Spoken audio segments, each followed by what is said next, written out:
जैसे कि मुझे बताया गया, ये जो होस्ट हैं ट्रांजिशन प्रोटोकॉल के, उन्होंने मुझे बताया कि देखिए बहुत सारे हवाई जहाज गए हैं, सरकारी हवाई जहाज यूएई के, कोई $3 बिलियन कैश लेकर तेहरान गए हैं ईरान को देने हैं। करीबन 2 टन गोल्ड है वो जाके ईरान को दिया है। क्यों? क्योंकि ये कह रहे हैं कि हम आपके साथ अपने रिश्ते जो है सुधारना चाहते हैं। ये बात है क्योंकि उनकी समझ में आ रहा है कि ये जॉइंट डिफेंस एग्रीमेंट के साथ साथ ये एक बहुत बड़ा स्टेप है रीजनल सिक्योरिटी फ्रेमवर्क जो बनाया जा रहा है। जब अमेरिकी फौजें यहाँ से चली जाएंगी वेस्ट एशिया में तो वो उसकी जगह आएगा। तो आज पाकिस्तान, इसमें कोई शक नहीं होना चाहिए, हमें समझना है पाकिस्तान जिसके पास पूरी सपोर्ट है चाइना की, जिसके पास सपोर्ट है रशिया की, इकलौता मुल्क है जो ये थ्रेट दी गई है प्रेसिडेंट ट्रंप की कि मैं हरमोज को अपनी टेरिटरी ऐलान कर दूंगा। उसका क्या मतलब है? वो उसको सुलझा के मामले को ठंडा करके उसको जो है एक बहुत बड़ी जो प्रॉब्लम खड़ी हो सकती है दुनिया के लिए, उसको पाकिस्तान काफ़ी मदद कर सकता है। एक रैली एड्रेस कर रहे थे न्यूयॉर्क में प्रेसिडेंट ट्रंप। उस रैली में उन्होंने ये ऐलान कर दिया कि हरमुज हम जानते हैं कि ईरान के कब्जे में है, कि वहाँ पर हमने शिकस्त दे दी है ईरान को। तो ये तो वो पहले भी बोलते रहते हैं। नई बात ये बोल दी कि बहुत जल्दी मैं ऐलान करने वाला हूँ कि जो स्ट्रेट ऑफ हरमुज है वो अमेरिकन टेरिटरी है, कि वो अमेरिका का है। बहुत बड़ी बात है ये, क्योंकि अगर अमेरिकन प्रेसिडेंट ये बोलता है कि स्टेट ऑफ हरमुज अमेरिका की टेरिटरी है, इसका मतलब अमेरिका को उसको डिफेंड करना है। हरमुज आप जानते हैं कोई आमतम जगह नहीं है। वहां से गल्फ का 20% ऑयल और गैस दुनिया को जाता है। गल्फ जो है, जो हरमुज है, वो ईरान की टेरिटरी है और 2 बड़ी ताकतें आज दुनिया में, चाइना और रशिया, उसको सपोर्ट करती हैं इस बात को। हम ये भी जानते हैं कि जो हरमुज है वो ईरानियन मिलिट्री के कब्जे में है और रहेगी। कोई तरीका नहीं है कि अमेरिका जो है, अमेरिका की फौज उसको वहां से हटा सके। तो सवाल ये है फिर प्रेसिडेंट ट्रंप ने ये बात ऐलान क्यों की है? एक बात तो तय है कि प्रेसिडेंट ट्रंप बहुत बौखलाए हुए हैं और वो लाजमी भी है। 10 कारण दूंगा कि क्यों बौखलाए हुए हैं। पर दूसरी बात यह है, फिर भी ऐसा बोलना ये बात को संकेत करता है कि क्या कुछ बातचीत चल रही है अमेरिका के अंदर। क्या प्रेसिडेंट ट्रंप अपने सीनियर मिलिट्री कमांडर्स के साथ कोई रास्ता ढूंढ रहे हैं किस तरीके से हरमुज को खोला जाए या ईरानियंस को वहां शिकस्त दी जाए? अब मिलिट्री ताकत से तो हो नहीं सकता, तो क्या अमेरिका टैक्टिकल न्यूक्लियर वेपन इस्तेमाल करने की बात कर रहा है वहां? मैं जानता हूं ये हंसी, लोगों को हंसी आएगी इस बात पे, पर हमें इस बात को थोड़ा संजीदगी से सोचना चाहिए। कारण उसका यह है कि देखिए, अमेरिका इकलौता मुल्क है दुनिया में जिसने न्यूक्लियर वेपन इस्तेमाल करे हैं, किसी और मुल्क ने नहीं करे।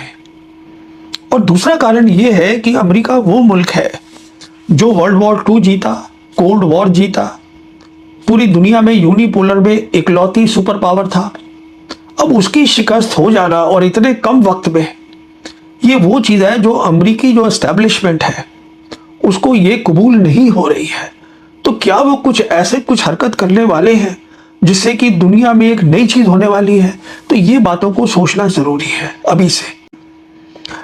अब मैं बताना चाहूंगा कि ऐसी 10 बातें क्या हैं जिसके कारण बौखलाए हुए हैं प्रेसिडेंट ट्रंप।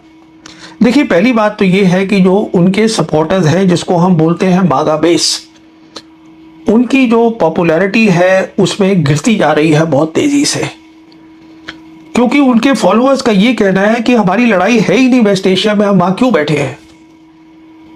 और प्रेसिडेंट ट्रंप में इस रैली में उन्होंने खुद कहा है कि देखिए, मैं जानता हूं इस लड़ाई के कारण, जो लड़ाई चल रही है वेस्ट एशिया में, दाम बढ़ रहे हैं चीज़ों के, अमेरिका के अंदर ऑयल के दाम बढ़ रहे हैं, तो उन्होंने ये कबूला है इसके अंदर।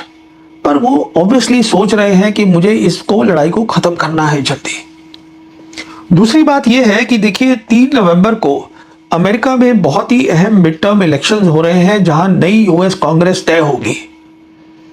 अब अगर वो जो यूएस कांग्रेस में आते हैं मेजॉरिटी, वो डेमोक्रेट्स हुए, इनकी पार्टी के नहीं हुए, तो प्रेसिडेंट ट्रंप के लिए बहुत सारी मुश्किलें खड़ी हो जा सकती हैं। ये भी उनके दिमाग में चल रहा होगा।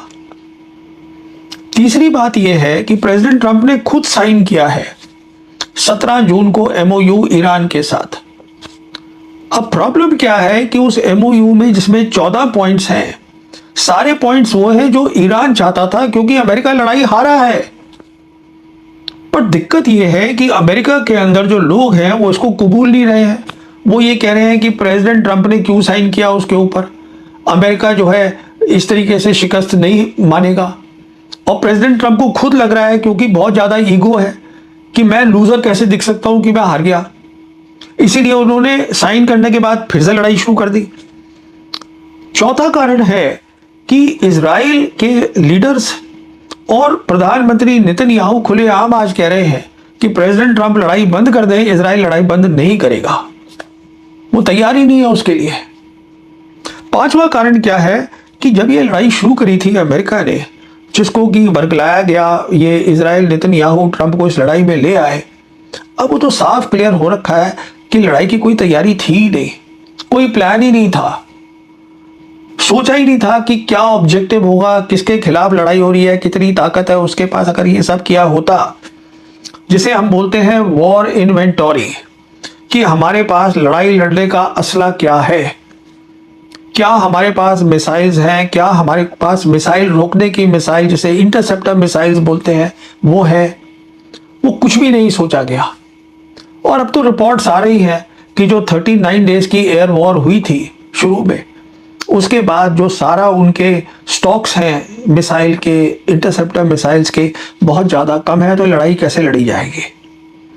अगला कारण क्या है, छठा कारण, बहुत ही इंपॉर्टेंट कारण है। जो सेंट्रल कमांड है अमेरिका की, जो यहाँ लड़ाई लड़ रही है वेस्ट एशिया में, जो उसके कमांडर हैं एडमिरल ब्रैड कूपर, वो खुद भी बयान दे रहे हैं और उनके दफ्तर से बयान जो है सोशल मीडिया पे आ रहे हैं। और बयान ये है कि हमको ये लड़ाई जारी रखनी चाहिए। ये पोजीशन जो है वो इजरायली फौज की है, ये पोजीशन जो है वो इजरायली मिनिस्टर्स और नेतन्याहू की है। ब्रैड कूपर जो कि यूएस मिलिट्री के हैं, अगर उनकी ये असेसमेंट है, ये सोच है, तो उनको ये पब्लिक नहीं करनी चाहिए, सोशल मीडिया पे नहीं देनी चाहिए। उनको ये बतानी चाहिए अपने सीनियर कमांडर को, जो कि जनरल केन है, chairman joint chiefs of staff. वो नहीं कर रहे हैं ये। इसको हम मिलिट्री लैंग्वेज में बोलते हैं कमांड ब्रेकडाउन। बहुत ही सीरियस बात है। यूएस मिलिट्री का टॉप कमांडर पब्लिकली वो कह रहा है जो ट्रंप नहीं चाहता। ट्रंप वो लड़ाई बंद करके बाहर जाना चाहते हैं, सीरियस मामला है। सातवां कारण देखिए, किसी भी मुल्क के पास जो एयरक्राफ्ट कैरियर होते हैं, और खासकर जो अमेरिका के एयरक्राफ्ट कैरियर हैं, वो अमेरिका की शान है। अब ये रिपोर्ट्स हैं कि जो अब्राहम लिंकन एयरक्राफ्ट कैरियर है, जो कि पिछले 250 दिन से समुद्र में है, सिर्फ एक बार पोर्ट कॉल करा है, जिसके ऊपर 5000 जो है वो फौजी हैं अमेरिका की। वहां पर मोराल लो है, खाना नहीं मिल पा रहा है। 8 क्रू मेंबर्स ने, रिपोर्ट आ रही है, सुसाइड कमिट कर ली है। क्रू मेंबर्स की जो फैमिली है वो बात कर रही है सोशल मीडिया पे कि जो है वहाँ बहुत दिक्कत हो रही है, हमारे वहाँ पे जितने भी लोग हैं उनको। तो जो सेक्रेटरी ऑफ वॉर है अमेरिका के, पीट हेग्सेथ, उनका काम है इसकी डिटेल में जाना, पता करना क्या हो रहा है, उसको ख़त्म करना है उस दिक्कत को। वो पब्लिकली कह रहे हैं कि कुछ भी नहीं है ऐसा, मोराल भी जो है वो कम नहीं हुआ और सब कुछ ठीक ठाक है। तो ये यूएस मिलिट्री में एक तरीके से, क्या इसको बगावती बोलते हैं और क्या बोलते हैं, हर आदमी अपना काम करने में लगा हुआ है, कमांड ब्रेकडाउन है। अगला कारण सुनिए, 8वां कारण, ये जो 8 अगस्त को जो हुआ है मक्का जॉइंट डिफेंस एग्रीमेंट, जिसमें हम जानते हैं 3 मुल्क हैं, पाकिस्तान है, टर्की है, सऊदी अरेबिया है। इसको बिल्कुल कोशिश नहीं करी गई है अमेरिका में समझने की। अमेरिका के जो एनालिस्ट हैं वो अभी भी लगे हुए हैं कि इसके में जो लिखा है अटैक ऑन वन, अगर एक पे अटैक होगा तो तीनों उस पर लड़ाई में शामिल हो जाएंगे, जो कि नेटो में होता है आर्टिकल 5 में। ये वही बन रहा है, वो नहीं है। मैं समझा चुका हूं अपने हिंदी के वीडियो में, ये जो जॉइंट, जो attack on one, attack on all जो है, वो यूनाइटेड नेशन के अंडर है, वो नेटो नहीं है, वो अलग चीज है वो। पर अमेरिकी जो है वो अपने तरीके से सोचते हैं, समझने की कोशिश नहीं कर रहे हैं कि जो नया वर्ल्ड ऑर्डर बन रहा है इसका क्या मतलब है।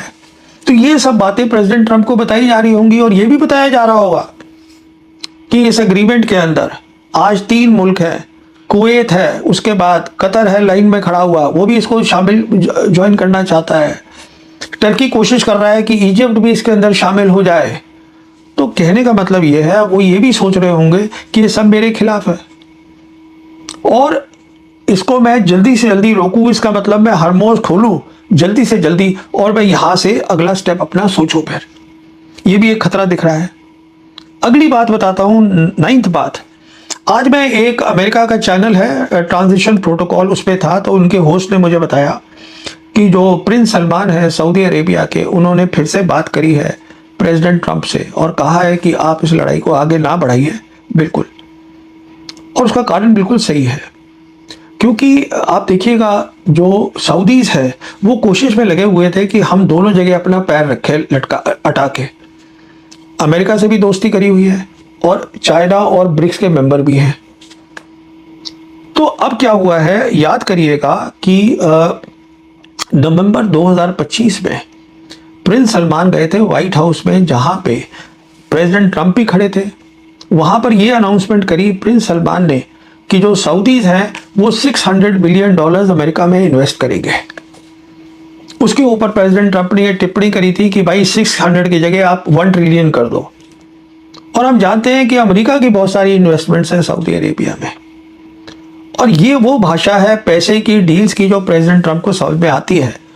तो सऊदी प्रिंस ने यही बताया होगा प्रेसिडेंट ट्रंप को कि इस सब पे खतरा है, मैं इन्वेस्टमेंट नहीं करूंगा, आपकी जो यहाँ इन्वेस्टमेंट्स हैं उन पे भी खतरा है। तो वो उनको बात समझ में आ रही है।